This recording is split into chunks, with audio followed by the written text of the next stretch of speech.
அரசு ஊழியர்களுக்கான ஓய்வூதிய திட்டம் குறித்து முதல்வர் ஸ்டாலின் வெளியிட்ட அறிவிப்புகள் குறித்து மக்கள் குரல் பகுதியில் சேலம் அரசு ஊழியர்கள் தெரிவித்த கருத்துக்களை பார்க்கலாம்.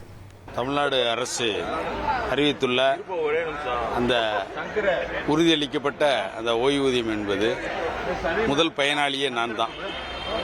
நான் 4 மாசத்துல ஓய்வு பெற போறேன். அதாவது ஏப்ரல் மாசத்துல ஓய்வு பெற போறேன்.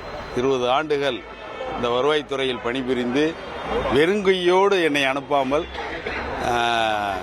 ஒரு வாழ்க்கைக்கு உத்தரவாதம் கொடுத்த தமிழக முதல்வருக்கு முதல்கண் எனது சார்பாக நெஞ்சார்ந்த நன்றிகளை தெரிவித்துக் கொள்கிறேன். வருகின்ற ஜனவரி 6 முதல் ஒரு காலைவரட்ட வேலை நிறுத்தத்துக்கு செல்ல இருக்கின்றோம் என்ற அறிவிப்பை வெளியிட்டிருந்தோம். அதன் அடிப்படையில் தமிழக முதல்வர் அவர்கள் ஒரு நல்ல முடிவை அதுக்கு முன்னால் அறிவிப்பார் என்று எதிர்பார்த்து காத்திருந்தோம். இன்று அவர் 22 ஆண்டு காலமாக பணி செய்த ஊழியர்களுக்கு வெறுங்கையோடு சென்றவர்களுக்கு இன்று ஒரு டிஏபிஎஸ் என்கின்ற ஒரு ஓய்வு திட்டத்தை அறிவித்திருக்கிறார். உள்ளபடியே அதை ஜாக்டோ வரவேற்கின்றது.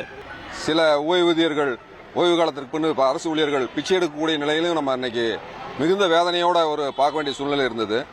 இதை நாங்கள் புத்தாண்டு பரிசா மட்டும் பார்க்கல, அரசு ஊழியர்கள், ஆசிரியர்கள் மற்றும் ஓய்வூதியர்கள் சார்பாகவும் அரசுக்கு நாங்கள் நெஞ்சார்ந்த நன்றியை தெரிவித்துக் கொள்கின்றோம்.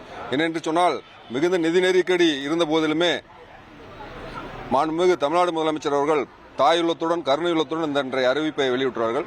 உள்ளபடியாக எங்கள் அனைவருக்கும் மிகுந்த மகிழ்ச்சியை தரக்கூடிய அறிவிப்பாக இது உள்ளது என்பதை சந்தோஷத்துடன் தெரிவித்துக் கொள்கிறோம். அரசு ஊழியர்களும் ஆசிரியர்களும் ஒன்றுபட்ட போராட்டங்கள், எண்ணற்ற போராட்டங்களை தமிழகத்தில் நடத்தியிருந்ததன் அடிப்படையில் இன்றைய தமிழகத்தினுடைய மாண்புமிகு முதலமைச்சர் அவர்கள் இன்றைய அறிவிப்பு என்பது வரவேற்கக்கூடிய அறிவிப்பு. ஒரு 6.25 லட்சம் எம்ப்ளாயிஸ்னுடைய வாழ்வில் விலக்கேற்றி வரவேற்கக்கூடிய விஷயமாக இருக்கு.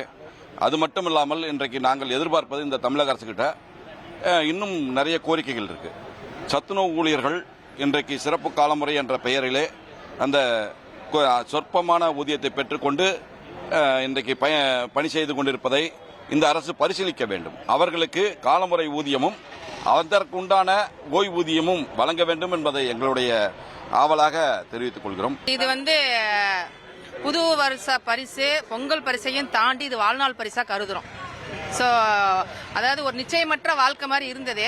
இப்போ இந்த பென்ஷன் திட்டம் அறிவிச்சதுக்கு அப்புறம் இப்போ வாழ்க்கை நிச்சயமாக்கப்பட்டதுன்ற அளவுக்கு ஒரு மகிழ்ச்சியா நாங்கள் வாழ்நாள் பரிசா கருதி நீங்க மகிழ்ச்சியா கொண்டாடுறோம். இது மக்கள் குரல் பகுதியில் சேலம் அரசு ஊழியர்கள் தெரிவித்த கருத்துக்களை பார்த்தோம். இனி செல்லும் இடமெல்லாம் செய்தி.